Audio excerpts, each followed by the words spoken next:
14 জুলাই 2024 রাত নামার আগ অবধি ছাত্রসহ পুরো দেশ অপেক্ষায় ছিল সাবেক প্রধানমন্ত্রী শেখ হাসিনার সংবাদ সম্মেলনের। ছাত্ররা আশায় বুক বাঁধে, দাবি মেনে নেবে সরকার। কিন্তু তার বক্তব্যে ঘটল উল্টো ঘটনা, যেন আগুনে ঘি ঢেলে দিলেন শেখ হাসিনা। মুক্তিযুদ্ধের সন্তান নাতিপুতিরা কেউ মেধাবী না, যত রাজাকারের বাচ্চারা নাতিপুতি হলো মেধাবী, তাই না? এই বাক্য যেন ছুরি হয়ে বিধে বসে হাজারো শিক্ষার্থীর বুকে। পর মুহূর্তেই ঢাকা বিশ্ববিদ্যালয়ের হলগুলোতে শুরু হয় চাপা গুঞ্জন। রাত 10টা, হলগুলো তখন বিদ্যুৎহীন। দিনভর আন্দোলনে উত্তাপ ঢাকার বাতাসে একটা চাপা যন্ত্রণা।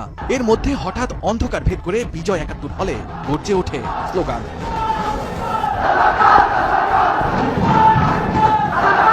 বিশ্ববিদ্যালয়ের বিজয় ৭১ হল, এই হলের পদ্মা ভবন থেকেই প্রথম উচ্চারিত হয়েছিল তুমি কে আমি কে, রাজাকার রাজাকার এই স্লোগানটি। এর পরবর্তীতে ঢাকা বিশ্ববিদ্যালয়ে মুহূর্তেই ছড়িয়ে পড়ে এই স্লোগান। এর সাথে সাথে পুরো বাংলাদেশের মুক্তির স্লোগান হয়ে পড়ে এই স্লোগানটি। ধীরে ধীরে হল থেকে বেরিয়ে আসে শিক্ষার্থীরা। মিছিলের বহর গড়ে ইতিহাসের দিকে ধাবিত হয় এক অদম্য যাত্রা। মেয়েদের হলেও পৌঁছে যায় স্লোগানের ধ্বনি। থালাবাটির শব্দে জেগে ওঠে নীরব রাত। এই রাতে সাহসী নারীরা হয়ে ওঠে আন্দোলনের প্রতীক। তাদের অপ্রতিরোধ্য সাহস ক্রমেই ছড়িয়ে পড়ে পুরো বিশ্ববিদ্যালয় ক্যাম্পাসে। ফেটে পড়ে দেশের অন্যান্য পাবলিক ও বেসরকারি বিশ্ববিদ্যালয়ের শিক্ষার্থীরাও।